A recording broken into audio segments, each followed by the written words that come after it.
ভাষা। এই ভাষা থেকে প্রতি বছরই বিভিন্ন কম্পিটিটিভ এক্সামগুলোতে অসংখ্য প্রশ্ন এখান থেকে আসে, বিকজ অফ এখানে আমাদের অনেকগুলো কনফিউশনাল প্রশ্ন রয়েছে। দেখো একটা বিষয়, এই ভাষা থেকে স্পেশালি 2025-26 সেশনে যারা পরীক্ষা দেওয়া, তোমরাও একেবারে ধরে নিতে পারো যে ভাষা থেকে তোমাদের প্রশ্ন থাকবেই, তোমরা অবশ্যই কমন পাবা। দেখো ভাষাটা কি, ভাষাটা কি? ভাষাটা হচ্ছে ভাব প্রকাশের মাধ্যম। কি বলে? ভাষা ভাব প্রকাশের মাধ্যম, মানে আমরা যে কথা বলছি, আমরা যে আমাদের নিজেদের ভাবটা প্রকাশ করছি, সেই প্রকাশ করার মাধ্যমটা কি? ভাষা। দেখো এই ভাষাটার সৃষ্টিটা হয় কেমনে? ঠিক আছে, ভাষাটার সৃষ্টি হয়েছে ধ্বনির সাহায্যে। ভাষার সৃষ্টি হয় ধ্বনির সাহায্যে। ধ্বনিটা কি? ধ্বনিটা হচ্ছে আমাদের মুখে উচ্চারিত আওয়াজ, শুধু মুখে না, মানে প্রত্যেকটা আওয়াজই হচ্ছে একটা ধ্বনি। আমি যে একটা এই আওয়াজ করলাম, এটা একটা ধ্বনি, কিন্তু এটার কোনো অর্থ নেই। তাহলে ভাষার সৃষ্টি হয় কিভাবে? ভাষাটার সৃষ্টি হয়েছে ধ্বনির সাহায্যে। ভাষার সৃষ্টি হয় ধ্বনির সাহায্যে। আর ধ্বনিটার সৃষ্টি হয় কিভাবে? ধ্বনির সৃষ্টি হয়েছে বাকযন্ত্রের দ্বারা। ধ্বনির সৃষ্টি হয় বাকযন্ত্রের দ্বারা। বাকযন্ত্র সম্পর্কে আমাদের খুব ভালো আইডিয়া আছে, যে আমাদের কণ্ঠনালী, মুখ বিবর, আমাদের যা কিছু আছে, এ দিয়ে যখন আমরা কোনো ধ্বনি উচ্চারণ করি, তখন অর্থাৎ আমরা কোনো কিছু উচ্চারণ করি, সেটাই হচ্ছে ধ্বনি। আর উচ্চারণ করি কীভাবে? আমাদের যেই কণ্ঠনালী, গলনালী, এগুলো দ্বারা। ঠিক আছে, তো ভাষার ক্ষুদ্রতম একক। দেখো একটা বিষয় খুব ভালো করে খেয়াল রাখবা প্রতিযোগিতামূলক পরীক্ষার জন্য, এখান থেকে প্রশ্ন থাকে। এই যে ভাষা, আমি লিখলাম 3টা প্রশ্ন একসাথে লিখলাম। এই ভাষার ক্ষুদ্রতম একক হচ্ছে ধ্বনি। একটা জিনিস মনে রাখবা, ভাষা যখন বলবি, মানে ভাষাটা মূলত আমরা কি করি? মুখে উচ্চারণ করি। ঠিক আছে, আর উচ্চারণ যা করি তা হচ্ছে ধ্বনি। আর এই ধ্বনিটাই যখন আমরা লিখে প্রকাশ করি, সেটা হয়ে যায় বর্ণ। সেটা হয়ে যায় বর্ণ। যেমন আমি এখন বললাম যে কো, এটা একটা ধ্বনি। যখন আমি এটা লিখে প্রকাশ করলাম, তখন আর এটা ধ্বনি থাকলো না, তখন এটা বর্ণ হয়ে গেল। ঠিক আছে, তো কি ভাষাটা মূলত আমরা আমাদের বলার সাথে সম্পৃক্ত।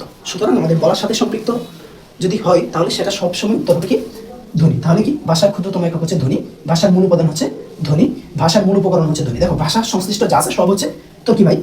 ধ্বনি। ভাষার সংশ্লিষ্ট যা আছে সব ধ্বনি। ঠিক আছে, আর দেখো বাক্য, একটা বাক্য যদি আমরা বলি যে কি, সে পড়ে, সে পড়ে, এটা একটা বাক্য, তাই তো? এটা একটা কি ভাই? বাক্য। তো প্রশ্ন হচ্ছে এখানে যে বাক্যের ক্ষুদ্রতম একক, আমরা বলছি বাক্যের ক্ষুদ্রতম একক শব্দ, বাক্যের মৌলিক উপাদান শব্দ। এখন কথা হচ্ছে বাক্যের মৌলিক উপাদান কেমন হয়? ঠিক আছে, বাক্যের মৌলিক উপাদান হচ্ছে, এটা হচ্ছে একটা বাক্য, এটার মৌলিক উপাদান হচ্ছে আলাদা যদি বলি, সেই হচ্ছে একটা অংশ, তারপরে হচ্ছে পরে, এটা হচ্ছে একটা অংশ। তাহলে এখানে 2টা মৌলিক অংশ নিয়ে একটা বাক্য, 2টা ওয়ার্ড নিয়ে একটা বাক্য হয়েছে। তাহলে এটাকে যদি আমরা আলাদা করি, এই এক একটা ওয়ার্ড মানে কি শব্দ, এগুলো হচ্ছে বাক্যের ক্ষুদ্রতম একক। বাক্যের ক্ষুদ্রতম একক বা মৌলিক উপাদান। অর্থাৎ সে শুধু বললে কিন্তু আমাদের বাক্য হচ্ছে না। ঠিক আছে, তাহলে কি বললাম? বাক্যের মৌলিক উপাদান। বাক্যের মৌলিক উপাদান হচ্ছে শব্দ। শব্দ ছাড়া বাক্য হবে না। শব্দ ছাড়া বাক্য হবে না। দেখো ক্ষুদ্রতম একক আমরা বললাম কি? বাক্যের ক্ষুদ্রতম একক হচ্ছে শব্দ। বাক্যের ক্ষুদ্রতম একক কে ভাই? শব্দ। তারপরে আসো ধ্বনি। দেখো এখান থেকে একটা প্রশ্ন থাকে যে ধ্বনি, ধ্বনির প্রতীক কে বলে? বর্ণ। ধ্বনির প্রতীক, ধ্বনির প্রতীক আমরা কি বলছিলাম? যে কি ধ্বনি হচ্ছে যখন আমরা মুখে উচ্চারিত আওয়াজ, এটা হচ্ছে ধ্বনি। যখন আমরা লিখে প্রকাশ করি, তখন আর ধ্বনি থাকে না, সেটা বর্ণ হয়ে যায়। সেটা কি হয় ভাই? বর্ণ। তাহলে ধ্বনির প্রতীক, এই যে আমরা ধ্বনি এটা বললাম, যখন একটা লিখলাম, তখন আর এটা এটা কি হলো? প্রতীক হয়ে গেল। যে এই যে দেখো এটা কো, এটা একটা প্রতীক, এটা একটা প্রতীক। ঠিক আছে, তাহলে ধ্বনির প্রতীককে কি বলে? বর্ণ। ধ্বনির প্রতীককে বলে বর্ণ। ধ্বনি নির্দেশক চিহ্নকে বলে কি? বর্ণ। ধ্বনি নির্দেশক চিহ্নকে আমরা ধ্বনি বললাম, নির্দেশ করে দিচ্ছি, এই যে দেখো এটা কো। ধ্বনি নির্দেশক চিহ্নকে বলে বর্ণ। আর ধ্বনির লিখিত রূপ, এটা হচ্ছে বর্ণ। ধ্বনির লিখিত রূপ কি? বর্ণ। ঠিক আছে, শব্দের ক্ষুদ্রতম একক বর্ণ। শব্দের ক্ষুদ্রতম একক বর্ণ। দেখো শব্দ বা ওয়ার্ড যেটাকে বলি আর কি আমরা, তাহলে শব্দের ক্ষুদ্রতম একক বর্ণ কিভাবে হয়? প্রশ্ন আসে না?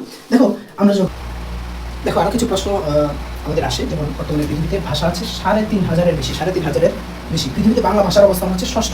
পৃথিবীতে বাংলা ভাষার অবস্থান কত? ষষ্ঠ। অনেকবার প্রশ্ন আসছে বাংলাদেশ ছাড়াও বাংলা ভাষায় কথা বলে পশ্চিমবঙ্গ, ত্রিপুরা, তারপর হচ্ছে বিহার, উড়িষ্যা এবং আসামের মানুষ। এটা প্রশ্নটা আসে যে কি বাংলাদেশ ছাড়াও কোন জায়গার মানুষ বাংলা ভাষায় কথা বলে। তাহলে এখান থেকে কোনো একটা উদাহরণ আসে। সুতরাং তোমরা যদি এই বিষয়টা একটু মাথায় রাখো, তাহলে আর প্রশ্নটা ভুল হবে না। দেখো বর্তমানে বাংলা ভাষায় কথা বলে, পৃথিবীতে বর্তমানে বাংলা ভাষায় কথা বলে প্রায় 30 কোটি মানুষ। কত কোটি?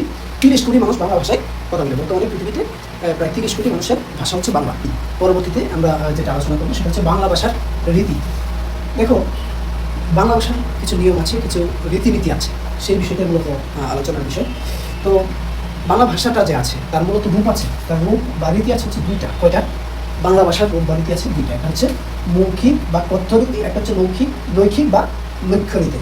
লৈখিক বা লক্ষ্য রীতি। আপাতত এতটুকু মনে রাখো, ইনশাল্লাহ তাহলে কমপ্লিট, ঠিক আছে। তারপর আসো আবার মৌখিক রূপের রীতি আছে দুইটা, মৌখিক রূপের, এই যে আমরা মৌখিক, এই মৌখিক রূপের রীতি কয়টা আছে ভাই?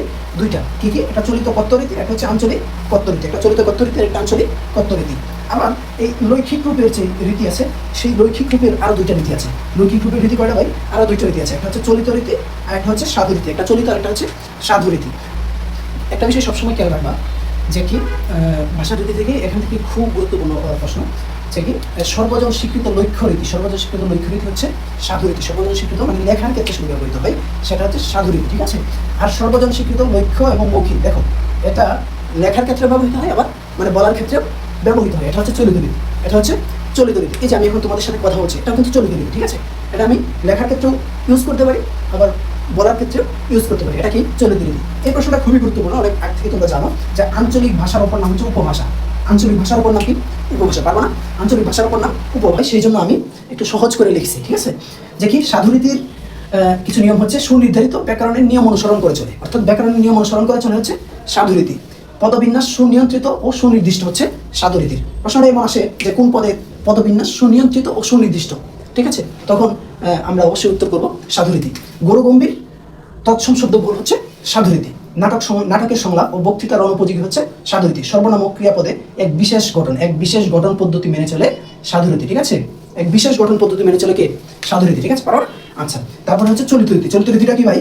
চলিত রীতিটা হচ্ছে পরিবর্তনশীল। এটা এক এক জায়গায় এক একভাবে ইউজ হয়, ঠিক আছে। যে আমাদের চট্টগ্রামে ভাষা একরকম, আবার সিলেটের ভাষা একরকম, ময়মনসিংহের ভাষা একরকম, ঠিক আছে। এটা হচ্ছে আমাদের চলিত রীতির ক্ষেত্রেই এরকমটা হয় সাধারণত। এটা হচ্ছে পরিবর্তনশীল। প্রশ্নটা এরকম হয় যে পরিবর্তনশীল রীতি কোনটি, ঠিক আছে। উত্তর করবা চলিত রীতি। তদ্ভব শব্দবহুল কোন রীতিটি? তদ্ভব শব্দবহুল। তদ্ভব শব্দবহুল হচ্ছে চলিত রীতি। তদ্ভব শব্দবহুল চলিত রীতি, ঠিক আছে। সংক্ষিপ্ত, সহজবোধ্য এবং বক্তৃতা, আলাপ আলোচনা ও নাটক সংলাপের উপযোগী রীতি কোনটি? চলিত রীতি, ঠিক আছে। তারপর হচ্ছে একটা প্রশ্ন প্রায় বিভিন্ন পরীক্ষায় আসছে যে কি সাধু ও চলিত ভাষার পার্থক্যটা কোন পদে পরিলক্ষিত হয় সব থেকে বেশি, ঠিক আছে। সেটা হচ্ছে ক্রিয়া এবং সর্বনাম পদে ক্রিয়া এবং সর্বনাম পদে। দেখো বাংলা ভাষার যে রীতি আছে সেই রীতির মধ্য থেকে আরেকটা প্রশ্ন আমরা প্রায় পরিলক্ষিত হয় যে কি এটা পার্থক্যটা কি। যেমন মাথা দিয়ে প্রশ্ন করে যে মাথা এর সাধুরীতি কোনটি, মাথা এর সাধুরীতি কোনটি। দেখো তখন কিন্তু আমাদের মধ্যে অনেক বেশি কনফিউশন সৃষ্টি হয়ে যায়, বা এরকমভাবে প্রশ্ন করে যে মাথা এটা কোন রীতি, তখন আমরা টাস করে উত্তর দিয়ে আসি যে এটা সাধুরীতি। এটা কি রীতি ভাই? সাধুরীতি উত্তর দিয়ে আসি। বা উত্তর হবে কি? চলিত রীতি। উত্তর হবে কি ভাই? চলিত রীতি, ঠিক আছে। তো কি মাথা, তাহলে আমরা এভাবে বলবো যে মস্তক এর চলিত রীতি কি? মাথা, ঠিক আছে। জুতো, তুলো, শুকনো, বন্য, বুনো, পূর্বেই, আগেই, সহিত, সঙ্গে বা সাথে। দেখো এখানে আরো বেশ কিছু পার্থক্য আছে, আসলে বাকিগুলো তেমন পরীক্ষায় আসে না। ইনশাল্লাহ এগুলো যদি মাথায় রাখো তাহলে অবশ্যই যদি পরীক্ষায় আসে তাহলে এখান থেকে আসবে ইনশাল্লাহ। আমাদের বাংলা দ্বিতীয় পত্রে প্রথম অধ্যায়ের যে প্রথম পরিচ্ছেদে যে ভাষা সম্পর্কিত যে তথ্যগুলো ছিল, আমরা সবগুলো তথ্যই এখানে উপস্থাপন করার চেষ্টা করেছি।